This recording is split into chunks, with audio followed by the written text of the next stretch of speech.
Tengok ni guys, ini BYD Atto 3 Ultra versi terbaru di Malaysia. Jom tengok apa yang lain.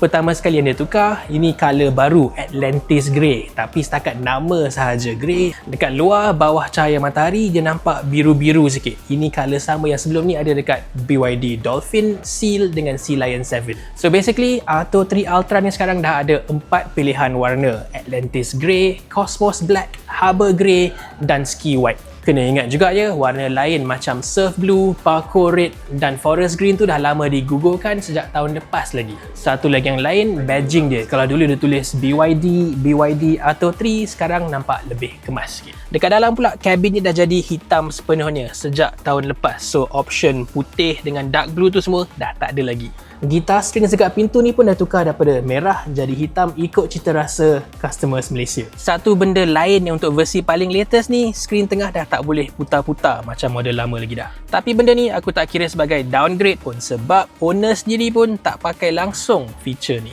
Tapi yang peliknya, button untuk pusingkan skrin ni ada lagi atas the steering wheel. Cuma sekarang dia jadi custom button yang korang boleh tukar untuk adjust function lain termasuklah the integrated DVR.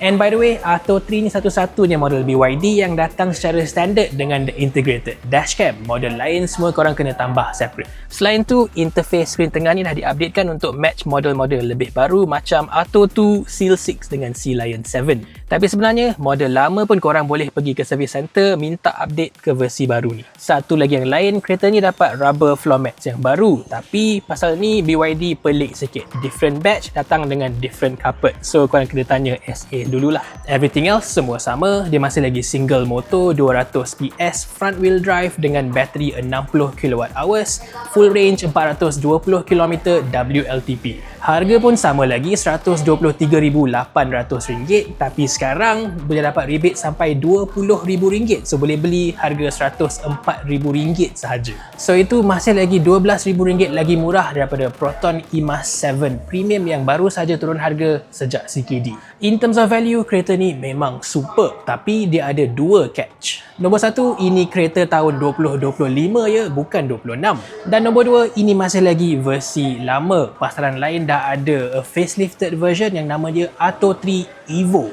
Model yang tu dari luar dia dah updatekan sikit dan dia punya motor pun dia tukar habis dari front wheel drive jadi rear wheel drive. Bateri dia pun jauh lebih besar, 75 kWh, range pun naik jadi 510 km, plus ada an all wheel drive variant lagi, 0 ke 100 bawah 4 saat. Even the electrical architecture pun dia upgrade daripada 400 jadi 800 volt, so charging is much faster. Kereta ni maximum DC-FC 88 kW, yang versi baru tu 220 kW. So kalau korang fikir lebih baik tunggu model baru tu, nombor satu kita tak tahu lagi bila model tu akan sampai ke Malaysia. Tahun ni, tahun depan tak tahu lagi. Dan nombor dua, Proton E-Mas 7 tu pun dekat Malaysia kita dapat versi lama juga. Dekat pasaran lain dah ada bateri jauh lebih besar, range lagi tinggi, sama macam yang ni. So ini dia guys, BYD Atto 3 Ultra di Malaysia. Best ke tak best dan korang nak tak pilih ni over the E-Mas 7? Tulis kat bawah.